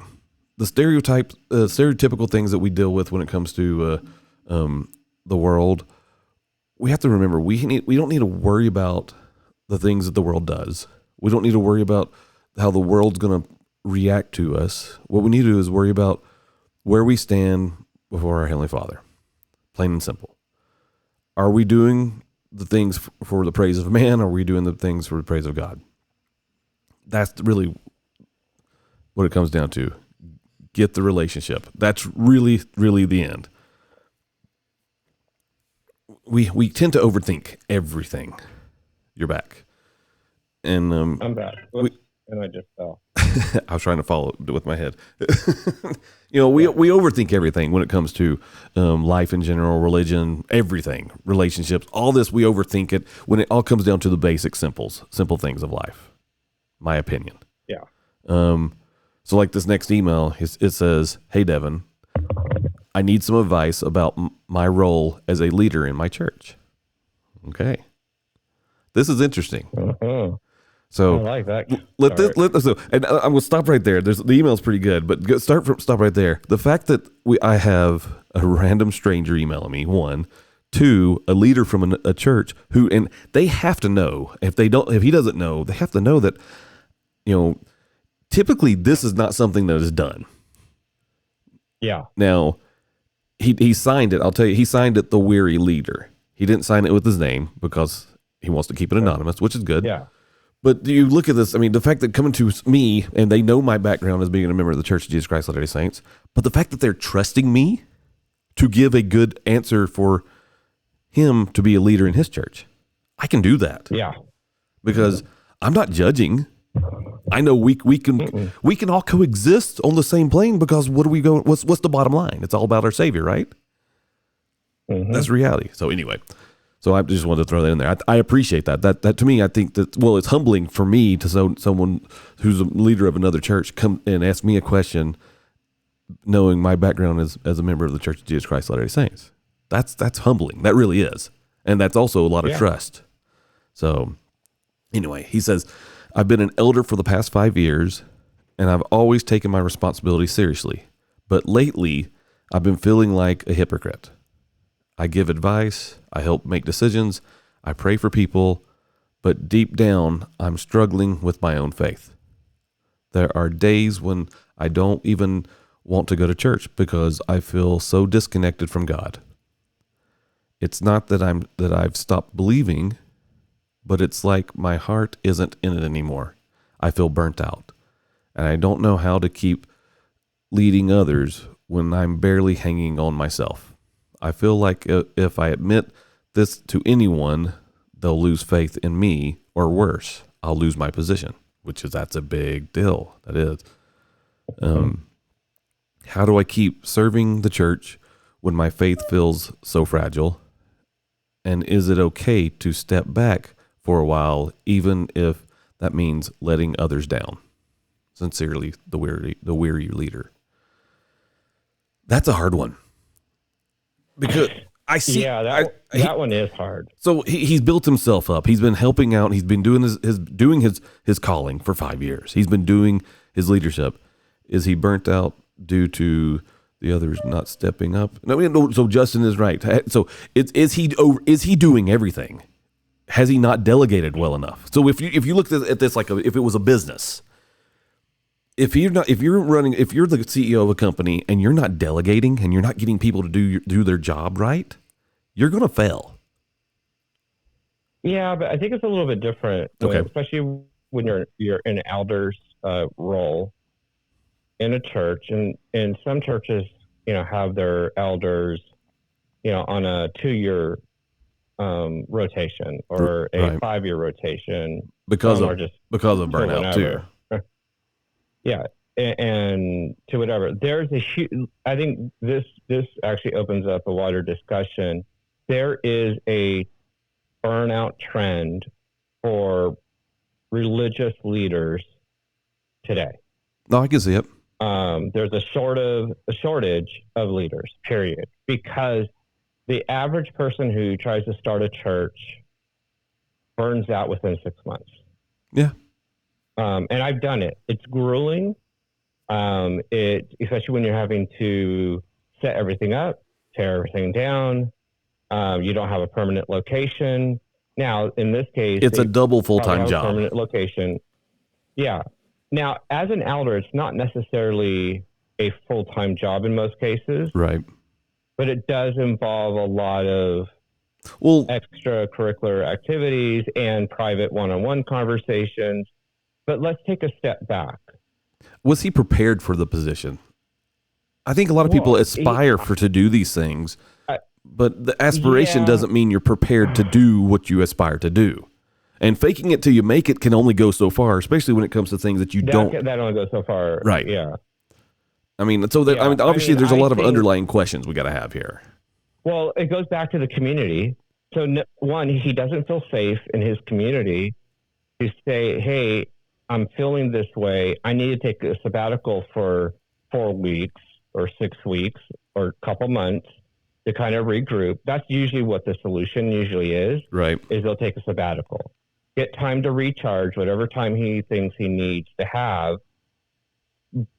So there's a human element to communication in this particular email that I do think. But my when you were reading it, my first thought in my head was, why doesn't he feel safe to say, hey, this is how I'm feeling. I'm not having, where I'm doubting God or the doctrine or, whatever church he's a part of. I'm just burned out and I need some time just to rest. Yeah. Respite. I need respite, especially after 5 years. That's grueling. That's a long time. Well, there's a reason why. That's a long. There's a reason why, like, even our missionaries go out for only 2 years. Yep. Because 2 years. it takes about, honestly, I'll say it, when it comes to as a young missionary, it took about a year to figure out exactly I knew what I was doing. You know, you're literally, I mean, the first 6 months, you're like, okay, I can do this. Then that second 6 months, you're like, okay, getting better. But once you hit that year mark, like, man, I can do this, no problem. And then there's that 1 year blues, like, okay, I can do this, but I'm tired. And then you get that second wind, and then you do it for the next, 6 months, and you're like, okay. And then you get to another 3 months, and you're like, okay, we're almost there. And then that last couple months, you're like, oh man, I'm ready to go home. There's a reason behind that, because you're doing it full speed. You're going on it. It's hard. I mean, Justin says he is doubting his effectiveness with his flock. I mean, he is. And well, the thing is, and part of it is because he's been working for 5 years straight. But he also thinks he's a hypocrite. Well, so he's doubting his faith. He's doubting his faith. He's doubting his faith, but I thought he also said he felt like he was a hypocrite. He does. He said, he says, I've been feeling like a hypocrite. I give advice. I help make decisions.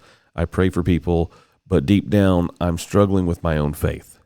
There's days when I don't even want to go to church because I feel so disconnected from God. So I think that's a good portion of it right there. Well, it goes back to relationship. Yeah. And so he feels disconnected. Part of it because he I think in many cases, this has gotten past this has gone to the business side, where instead of taking it where he needs to refresh, it's all about the business and not about the actual teachings. And I see that in a lot of churches where the business side of the church goes too far, and they can't. So it pushes that dynamic where in reality, forget the business, focus on the people. Yeah. Forget the business, focus on the teachings. I mean, I know you have to. Your books have to be good. Yeah, your books have to be good. There is a business side to church that all of it has to be solid. Yeah. You have to be without reproach. Yep. So, and that also includes finances of a church. Yep. I don't care what anybody says. People discount that and say, no. There is accountability. If there wasn't accountability, we wouldn't have the parable of the treasure, that one buried, one invested. You have those parables that really give a lot of wisdom to what we should be doing. Now, if he's having a problem with faith, because I kind of missed that part. But anyways, well, he's struggling with his faith. He's struggling with his faith. So, I mean, I think first and foremost, he does need to at least take a sabbatical to figure out what does he believe. Again, understand your own self. Who are you? What do you believe? Yep. And if that doesn't line up theologically with the church he's at, well, maybe that's not the best place. Well, right. And honestly, like a better word, it's like a lot of things. A lot of people want to do something, and then once they get into that something that they're doing, the idea of what they wanted to do was still good. Yes. It wasn't in vain, but then they realize where their strengths are does not, and what they believe does not coincide with what that particular faith is doing. Because some churches do things different ways, and it's true. I mean, it's like, well, wait a second, this does not match, doesn't mesh. So how do I work this work? So he knows he wanted to serve, and now he's been serving for a while. But he kind of feels stuck. I mean, and he needs to have a conversation. He's burned out. He is. He needs to have a conversation with somebody, and he needs to take a break. Out. And honestly, wherever that break leads him, it needs to lead him to wherever he needs to go. And sometimes that break may take him to a different direction, and it may doesn't mean that that direction will take him away from his faith in God. He may find his faith in God, but no, it does not. Where the teachings where he is may not match up to what he believes, and so that means he needs to make that adjustment, and that's okay. Yep, plain and simple. I mean, he needs to step back. He's got to talk to somebody. So because someone in this scenario, I wonder if he's being manipulated to stay in though. Something is not right with his fear that he has with talking about this to his current group. So there's something there. Obviously, we're not privy to. But again, well, I don't want this to turn into like a Jim Jones situation. You know, the manipulation. Well, that's an extreme, right? That's a major extreme. That's an extreme. Yeah, that's an extreme. But still, at the same time, you have this individual who his foundation of faith has been shaken, which sometimes you go through seasons of that. And that's really where honestly, whenever I start facing something like that, that's where I step back. A lot of people say, oh, don't step back. You got to push forward.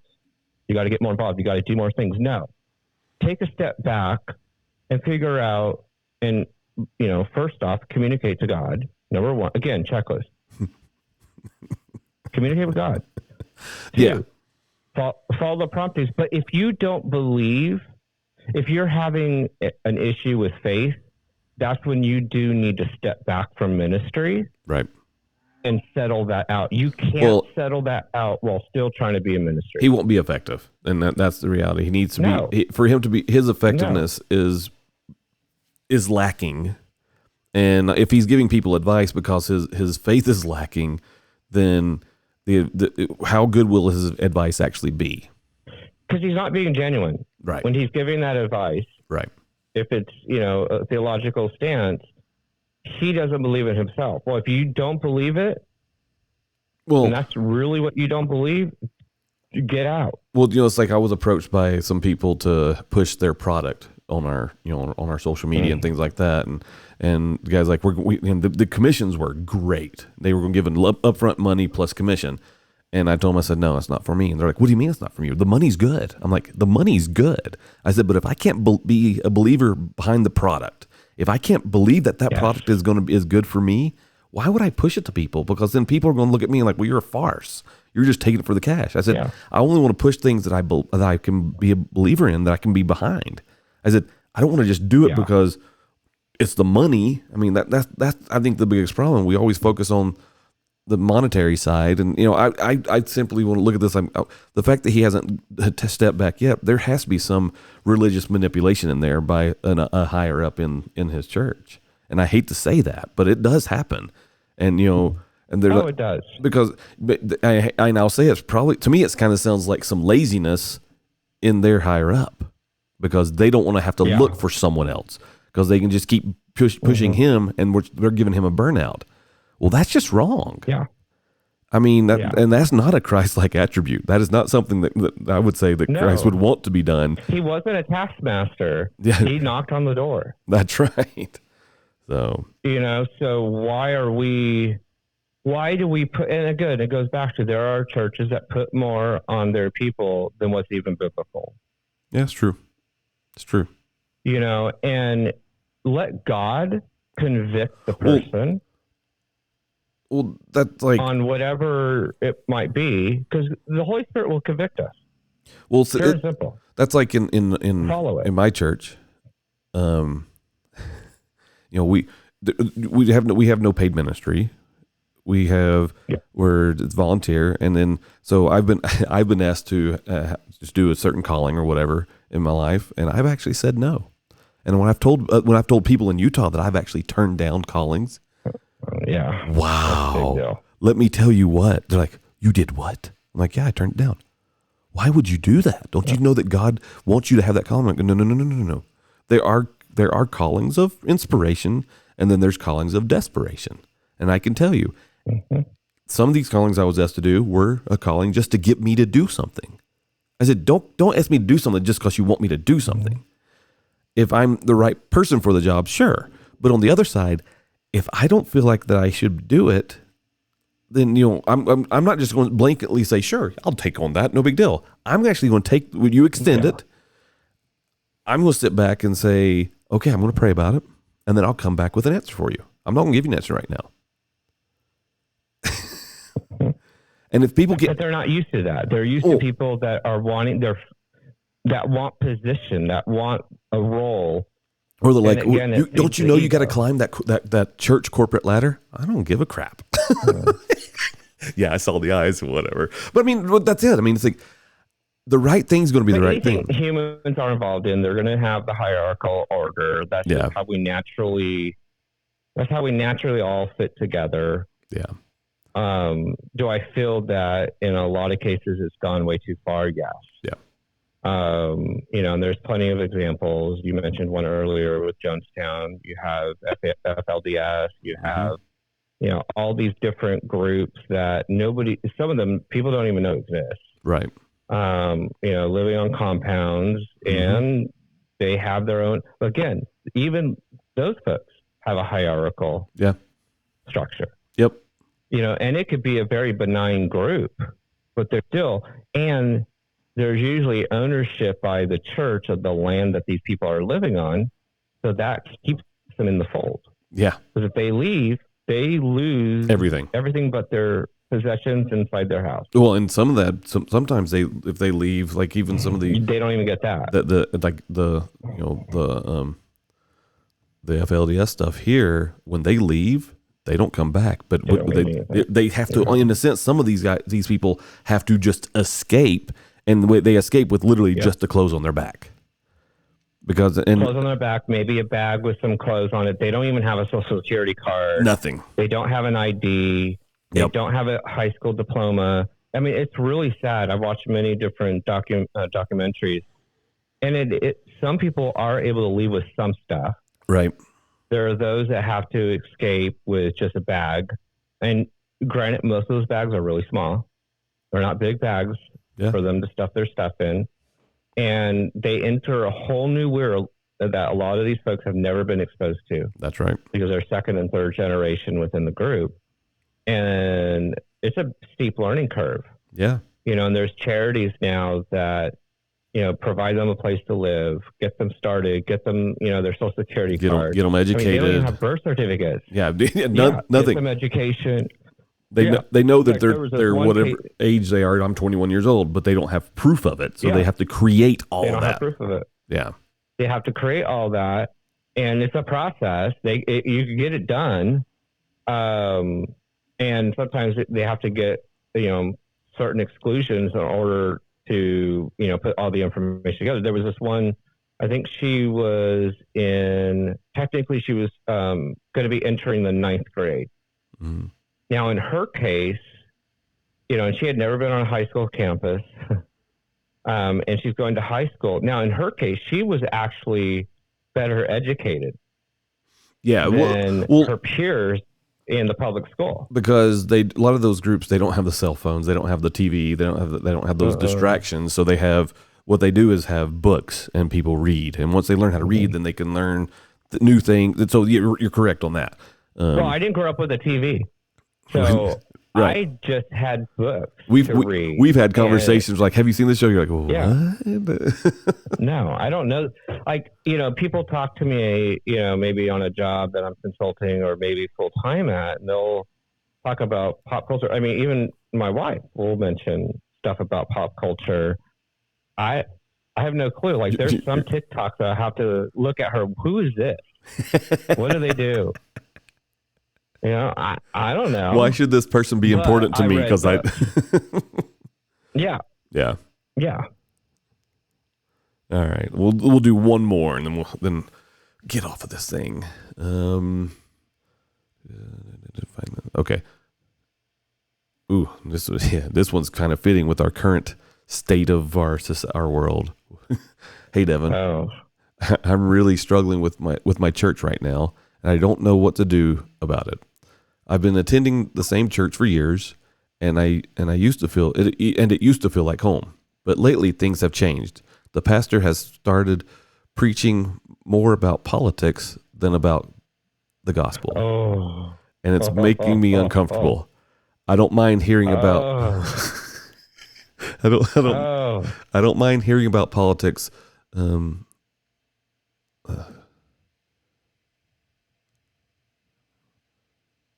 I don't mind hearing about how my faith should influence how I live in the world, but I don't think the pulpit is the place for political opinions. It's gotten to the point where I feel anxious going to church. I used to go for spiritual guidance and a sense of community, but now I feel like I'm being told how to think and vote It's dividing our congregation, and people are either leaving or taking sides. I don't want to leave, but I'm not sure how to handle this. Should I stay and try to be a voice of reason, or is it time to find a new spiritual home? How do I know when it's time to move from a church to from a church that no longer feels like it's about God? Well, that's the problem. Okay. Yeah. So religion and politics, they are a very close connection. They are. And I view them as siblings. Okay, you're correct. And those are the two things that always people argue over all the time. Right. Instead of having a discussion about those things, they argue over the things.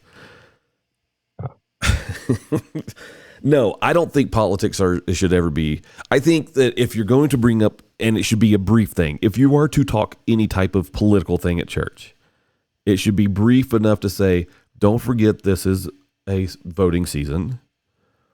Vote with what you feel is the right thing to do. God would want us to vote. He wants us to practice our freedoms. We came to the country because we have the freedom of religion, and we should vote accordingly. And that's as far as it should go. Okay. I really believe that. No, this is good. I've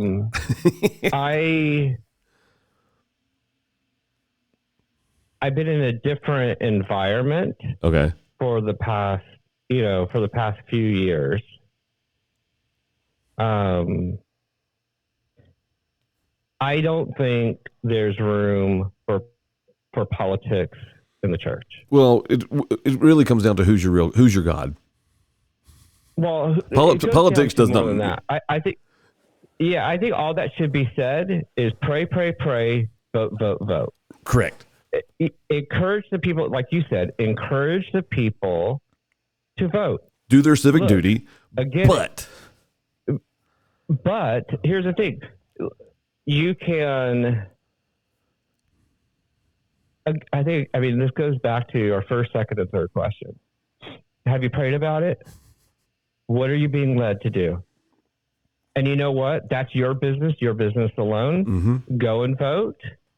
And I don't like politics in the church. I don't like being told how I should think. Right. Because that's between me and God. That's not between me and a pastor or another churchgoer. I may think stuff like, I don't see how people could be so-called Christian and be far left. That's a personal thought, but that's not something I bring up during a gospel-centered discussion, because that's something that I may think about, and that's something that I need to reason through my own head, and I may have that conversation with friends in a different atmosphere. But when you're if you're in a church building, that's a place of worship and of learning. It's a place of worship. It's not a political hall. Correct. It's not, I see on TV, it can be used at those, but it's not used for those when it's actually church day. During a service. Correct. That's right. It shouldn't be during a church service. It should be extracurricular activity. Correct. I see some of the candidates in this race, in multiple races, they'll go to a church. It's on Sunday morning. It's during the regular church time. No, that's time to worship God, not go and find out about a candidate. That's exactly Find out about a candidate in an extracurricular activity. You can have it at the church. I do like to see, if I say I'm watching TV and I do see that one of the candidates, I see them attending a church. I'm like, okay, I can respect that. That to me tells me that they may have that they have some type of a hold in faith, and I respect that completely, because I would want, whether people think whoever they're voting for is a Christian or not Christian or whatever, if it's something they believe in, it's nice to see them practicing what they preach, in a sense, when it comes to their religious belief. But then on the other side, their political belief needs to be separate, and now it can be slightly influenced based off of their religious belief. I don't know too many people, so-called Christians saying I 100% believe in abortion. Typically that does not happen. Because if you do believe it, then you say, okay, well, I believe all life is comes from God and it's good. So there's that. So you just have to figure out the ins and outs. But again, I understand this person. You don't want your pastor up there preaching, vote for this person. God has given God's given me revelation to do. No, that's not the place. Yeah, no, that's not the place. So I guess goes back to and I've experienced this in this question, and we no longer go to the church. We were in Dallas at the time, so we no longer go to the church because it's just like, I mean, not only did we move, but which helped, but I do see, especially in this election cycle, I do see a lot more of churches during church spending a lot of time on this next election, which is great. Be involved, encourage people to pray, encourage people to go vote, and leave it at that. It's no different than I grew up with a pastor when they collected the offering. It was, let's pray about it. What God puts on your heart, then give. Right. There's no difference in this scenario. This is, I'm going to throw this in there, and this is I don't know if you've seen the video yet, where Kamala Harris is she has a heckler in her audience, and yeah, Jesus is Lord. Yeah, Jesus is Lord, and she says, "This is not the right. You're not you're at the wrong rally for that." Basically, telling her to go down to Trump for that one. I think on the political side, she screwed herself when it came to that one. I think she will pay for that one. I mean, some people will push it off as no big deal, but I think. But there is a subset of people that won't do that. They will not put that on the back burner because, again, if they believe in God, the wife, child, and other things. Hold on one second. No. Okay. Our little kitty's missing. Uh-oh. Okay, she's on the roof. We're good. Okay. We had a kitty alert. We're all on edge because the mother kitty got mauled by dogs. Oh, no. And so we have to protect them. Yes. Yeah, from where I live. But anyways, where was I? Because it was a good point. Oh, you're just talking about the political spectrum with with religion and. Well, and Camilla actually said it right. This isn't the place for that. Because in her mind, she's this is a political rally.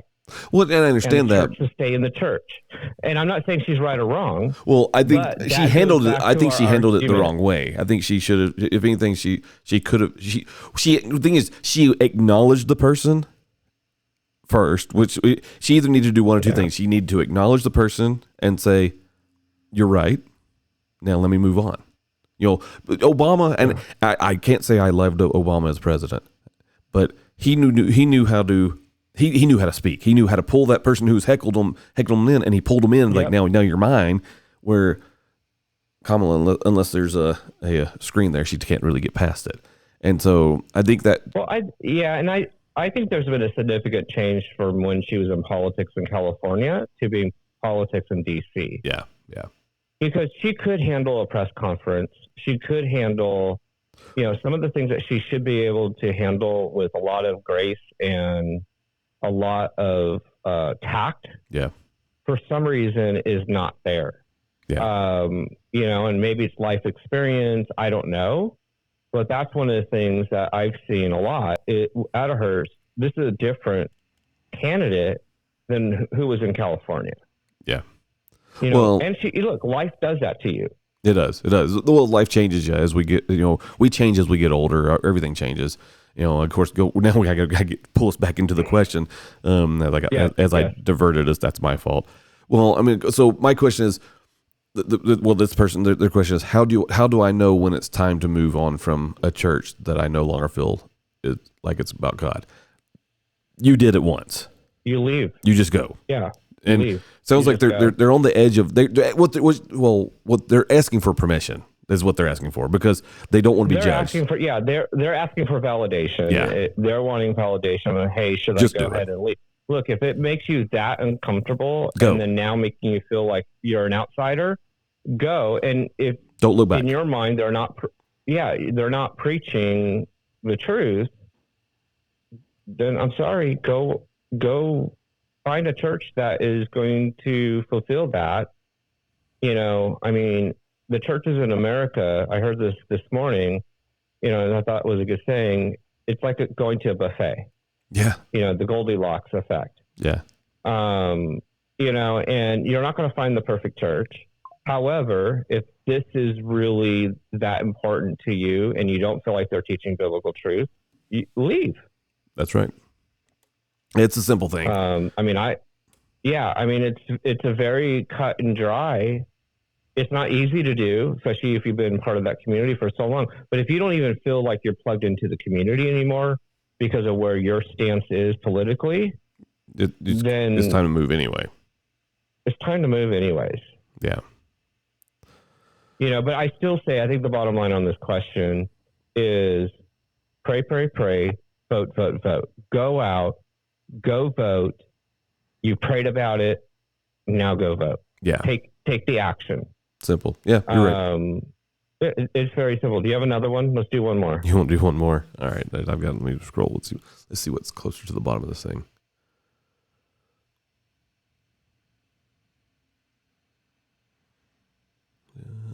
Try to find something that's slightly different than what we've done before. Yeah.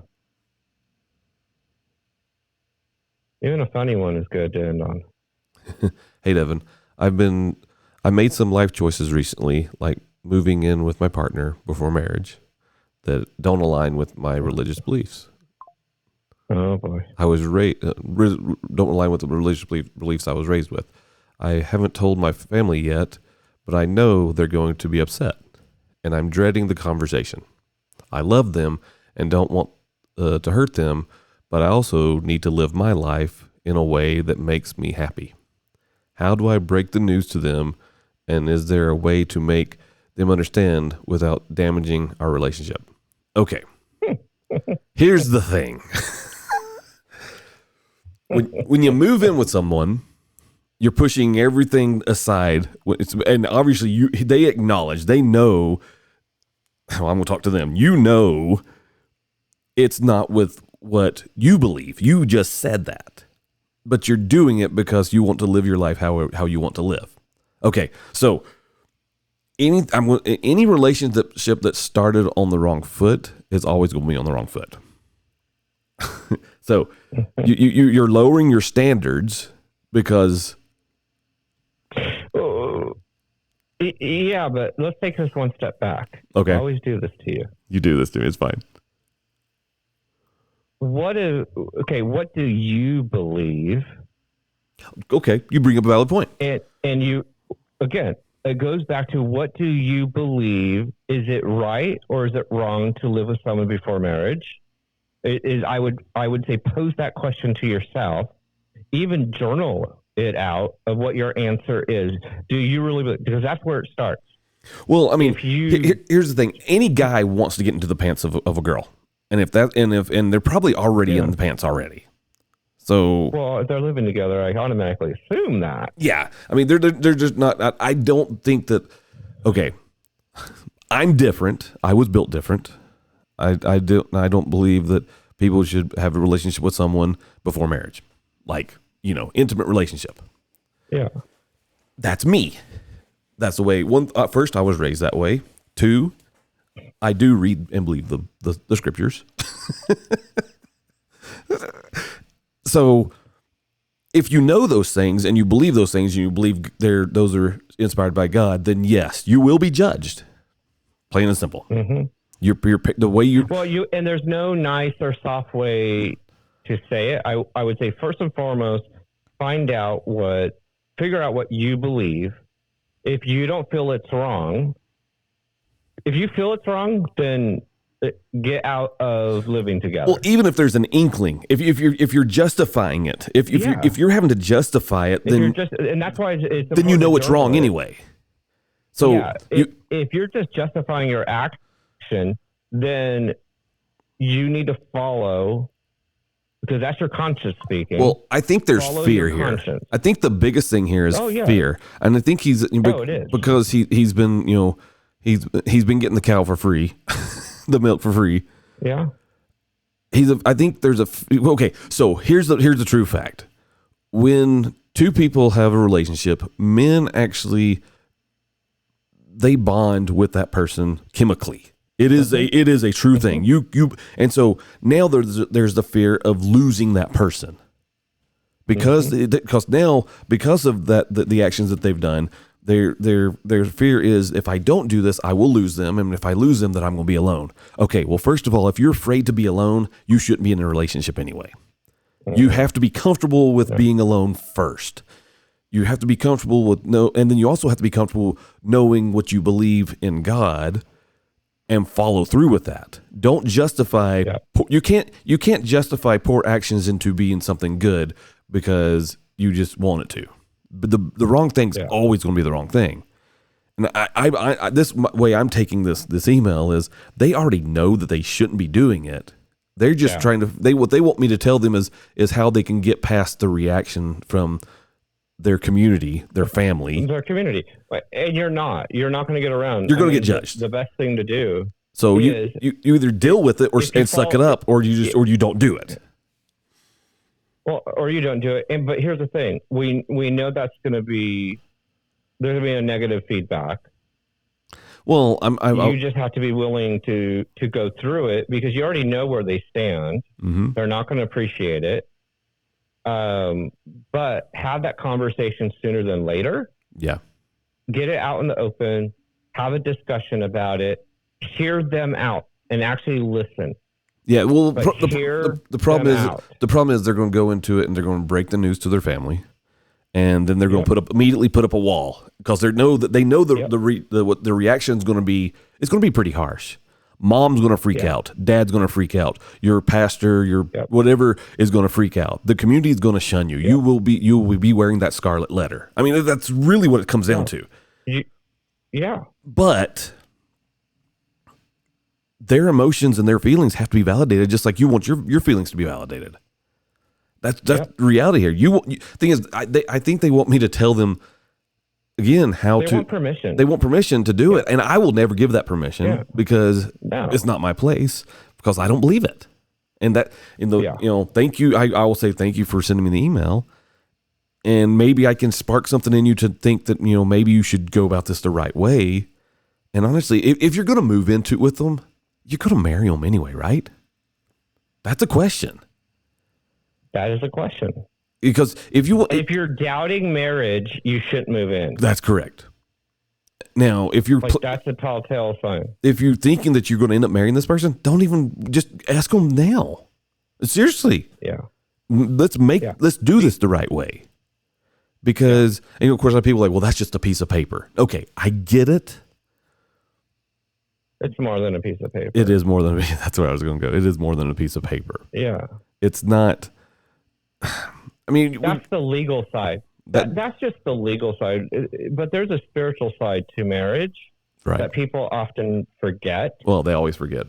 And that's one reason I believe the government should never ever be involved in marriage, because they have no right to, because they can't. They should not interfere in things that are within a religious basis. That's why when people are like, well, do you believe gay people should get married? I don't give a crap. Whatever you do is on you. It comes down to between you and God. And we'll let God sort that one out. And if he's against it, if we go up there and he's against, like, okay, all you guys are going to burn in hell because of this, well, that's between you and God. I can't make that judgment. It's not on me. We all know that marriage is the right thing to do. We all know that that's the next step to a relationship. And then the next step from getting married is technically having children. It is. That is the next step. So if you're just going to move in together, are you planning on having kids? Because I know you're going to be doing the acts of having kids. Uh-huh. So, and if you're like, well, we probably will eventually. Well, then what's stopping you from doing that? And then what's stopping? Yeah. At that point, you should just get married. Yeah. So I'm not giving. Get it legalized. Get it. And then look. Then the family's not going to have an issue at that point. Yeah. They may not. Well, here's the thing. Your family may have an issue. They may not like it. Well, but they don't have a choice. They may not like the situation, but they don't have a choice. They don't. And I think the writer mentioned earlier in the email, they're really afraid of what they're going to think, and they're dreading the conversation. Well, they're dreading the conversation. Well, there again, look, if you're going down this path, get the Band-Aid off quickly. I mean, yeah. I'm not in any way saying that that's what they should do. I don't think they should. I think they should do it the right way. Yep. Because are they moving in for the right reasons? If they're moving in for the right reasons, they might as well just get married. Okay, so Paris and Colton, my son-in-law, my daughter, they eloped during COVID and all that stuff, which was a hard time to get married anyway. Because could you get together? Could you not get together? All that it was within that weird time. The mask, those weird mask things you had to wear. Yeah, and so during that whole time when they got married, so I told him, I said, listen, why don't you guys elope? I planted that seed. I don't know if Paris remembers this. Fault. It is my fault. And so a couple of weeks goes by, and Paris calls me and she says, Dad, would you be upset if Colton and I just eloped? I'm like, okay, tell me about it. I wanted her to explain the whole thing, get it out, talk about it all. And she says, well, we love each other. We already have a date set, which they did. They had a date set already to go get married. And she said, but he works, he's going to school. So he basically, he lives at home. I have my apartment. He goes to work, or goes to school. Then he goes to work. Then he comes by my house. I cook him dinner. We talk a little bit. Then he leaves and goes back home. And she's like, mileage wise and financial wise, because this is when gas prices were still ridiculously stupid. I mean, more than they are now. And then he does that every day, basically 7 days a week, essentially. And she was, it's costing a lot of money. I said, okay, you're thinking about the financial implications of all this whole marriage.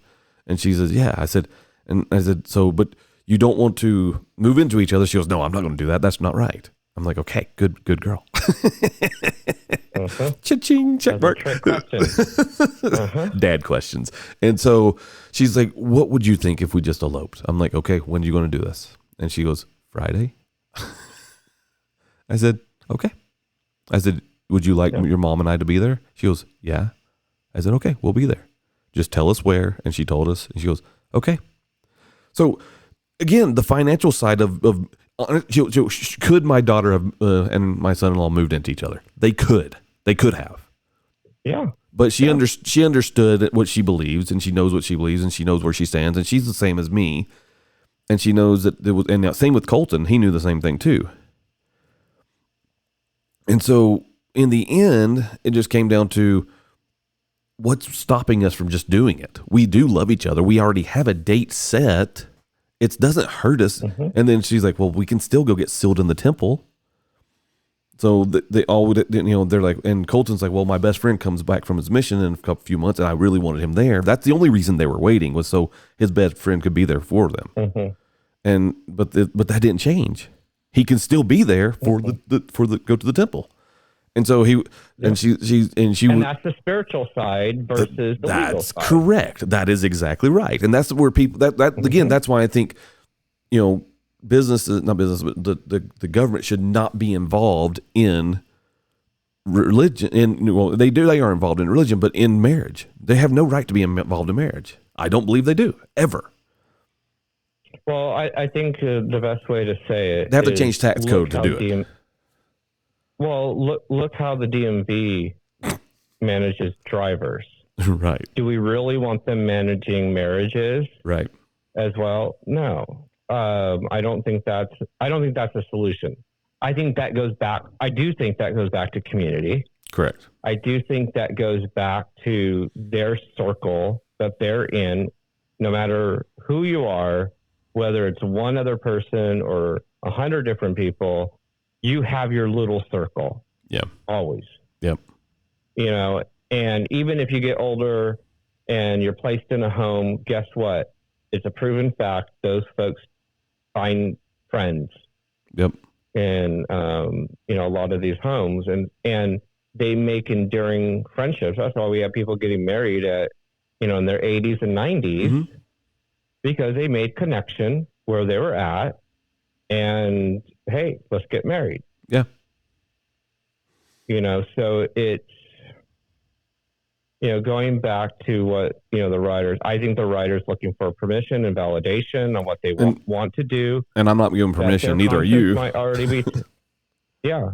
Well, and I don't know, I don't know their thoughts. But if they're looking, typically, if you're looking for validation, then they already know what to do. Well, that literally was going to say that same thing. They already know the answer, because if they're looking for us to validate it, what they're looking for us to validate is the permission to do the thing that we believe is wrong. Yep.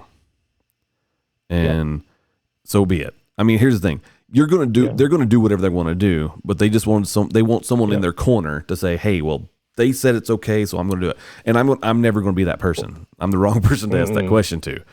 I mean, it's, your religious beliefs are yours, but you're going contrary to what you say you believe, honestly, just because you like a girl. That doesn't make sense to me. Anyway. No. Well, thank you, sir. I appreciate you jumping on. I'm going to tell everyone. Thank you for the invitation. All the people that have watched, thank you for watching. Thanks for the people who are over on Rumble that have watched and commented over there. I appreciate everybody's their 2 cents and the things that they have said. This is awesome. This is pretty much Sundays, what I'm doing every Sunday. I just basically take I kind of go through the emails, and I've been pulling out all the segmented, somewhat religious ones out, and said, this is what we're going to talk about on Sunday. Since I'm doing this 7 days a week, I got to mix it up a little bit. So I save every one of those to it. I mean, I hope Nathan and I have helped answer some of these questions and helped out on that. But I know I appreciate the trust that people give me. I mean, the fact that I had a pastor or an elder in a church that is not of my church reach out to me and ask me my opinion. And I hope he can get some clarity to that. I hope he can get past that, where he can get where he needs to get. Because what he's dealing with is hard. I mean, all you guys have your own troubles, but you'll be fine. So anyway, I appreciate it, and I will talk to you guys later. We'll see you, man. See ya.